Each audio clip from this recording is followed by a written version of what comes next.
Hello everyone, this is Juan Sarmiento and today is Friday, May the 26th. As you can see, our account is in the plus, finally, and that doesn't mean we change anything. Let's take a look at the chart just for kicks. SPY,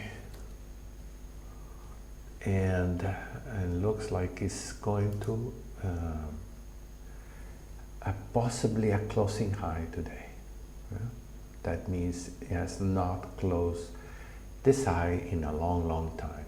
You can take a look at a weekly chart if you wish. And I think the lesson to be learned is that from a historical high, the markets will correct, and it could take a long time. Here, the last high was here in January of 2022, which means more than a year ago, and all the while the market was going down, we were still buying the option, and that's called dollar cost averaging. And now as the market goes up, the new trend has established, which is a bullish trend. Even the weekly chart shows the Ichimoku cloud, the leading cloud, being yellow, which means an uptrend. And as long as the market remains above the Ichimoku cloud, we're pretty safe. It means it should go higher. In the meantime, look at the lines that I have drawn here. These are previous highs, okay, previous highs. Here's a high, here's a high, and they for a while represented resistance areas, which means areas where the market will pull back. And but now that we have exceeded these two lines, now they become support, which means it's going to be difficult for the market to go through them to the downside. You can say the same to this uptrend channel. The lower lane of this channel, the lower line of this channel, is significant also because it becomes an area of support. You can say this is now a resistance line here from the previous high, and then the historical high is also an area of resistance. It would take some effort for the markets to go above those. But we continue on our strategy of buying one share of the S&P 500, and I'm going to do just that. But as you can see, our buying power effect, or a cash equivalent, is $351, and we would need let's say $70 in order to buy one more share of the S&P.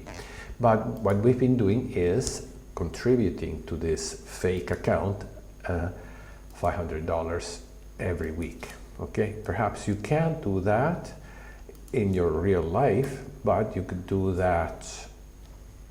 You can perhaps do a lower account, and it will take you longer to reach a certain amount. I'm already at $43,520. Most of it is from our $500 savings every week, and you can add it. Once you add it in this paper trading account, is now $851, and then next week we'll add some more, and then at some point we won't have to add anything.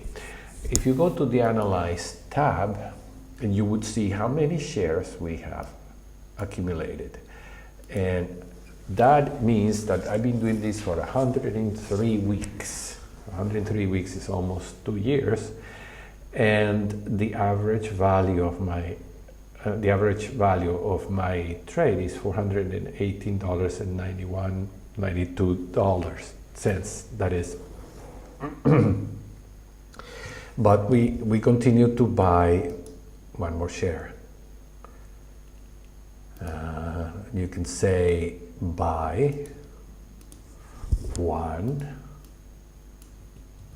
S&P and then unlock it so that you get it at the market price, and then lock it so that it doesn't, get crazy with the fluctuations. And If it goes down, you quickly unlock and lock again, and then you save yourself a few pennies. And then you go send that off, and it should get filled fairly quickly. Okay. One more thing I want to note is that I have now a covered call strategy, and what that means is you sell a call from on top of your 100 shares of any stock, in this case S&P 500, and this will be a way to get income, okay, provided that you are close to retirement, you have a bunch of stocks and you simply want to make cash out of it, but you don't really want to sell them.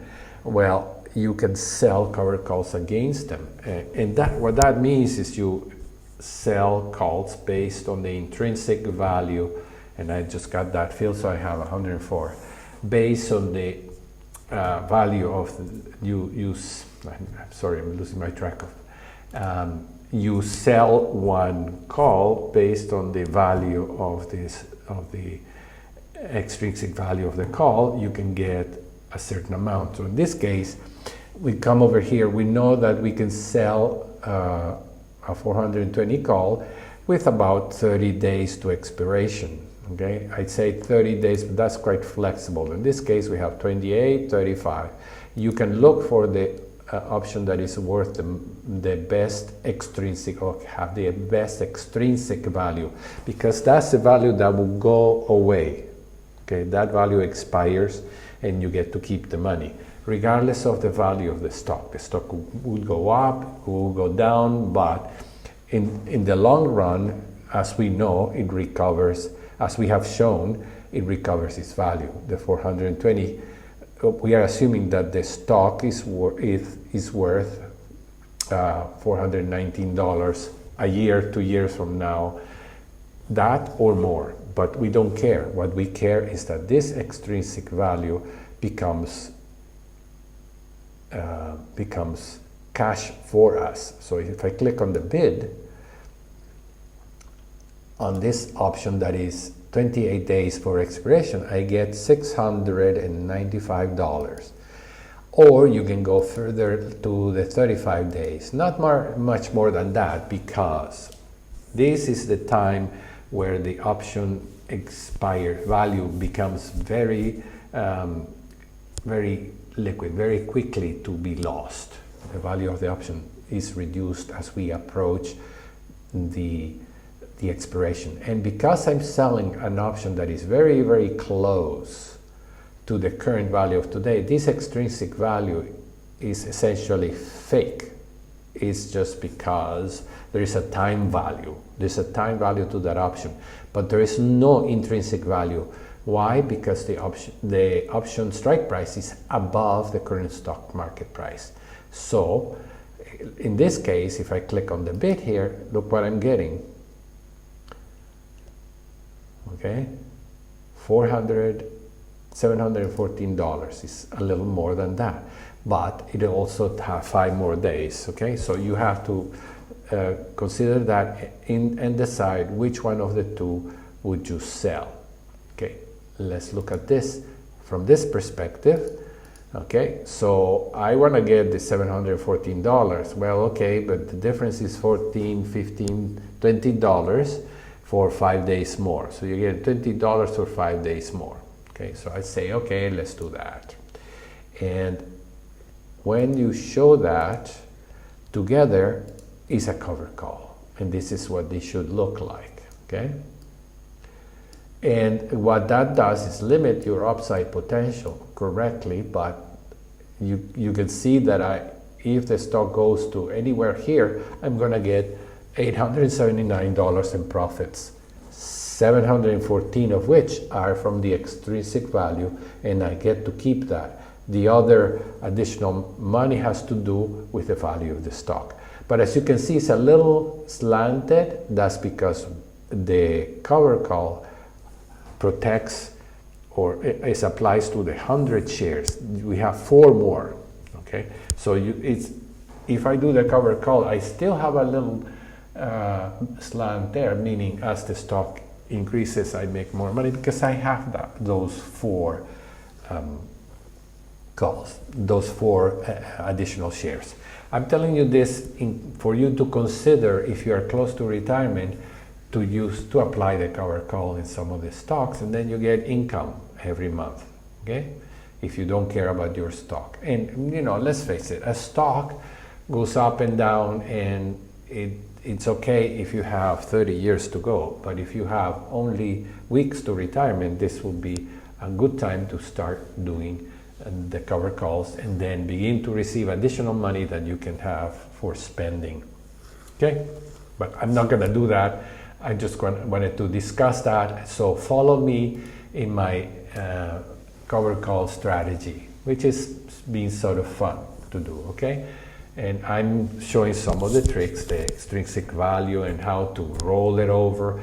We're going to learn all of that and see what the result is. One last thing that I wanted to see about covered calls is have it in a separate account. This is not the same as owning the stock. For example, Marvel today went up 26%, 26% or 26 points. Let me check it out. Because I had a covered call on Marvel, and I don't care because I'm not here to make money out of the stock. I'm making money out of the option. Okay, so if you want to make money out of the stock, hold it into a separate account. Okay, this is covered call is a separate strategy altogether. So it's better to think of them as separate things. Okay, it's not the same to own a bank account, to own a house, or to own CDs, certificate of deposits. It's not the same thing. The same way, owning a stock is different from having a covered call. Completely different. So when the stock went up today, well, then it turns out that I couldn't roll it over. The extrinsic value became negative, which means that extrinsic value had exhausted completely, the one that I sold. So even though the stock goes up, it doesn't matter because that amount of money was not mine or even considered to begin with. It's a different strategy. I was simply selling my calls. And because I'm happy that happened, I closed the position at that point. Doing a rollover or change it in the expiration perhaps might not be worth it. Please check my short video on MRVL that I published today. Okay, that's all for today. And just a quick look, we are now in the plus sign and we have $44,000 saved into this account. Okay, thank you very much for joining me. See you next time. Bye-bye.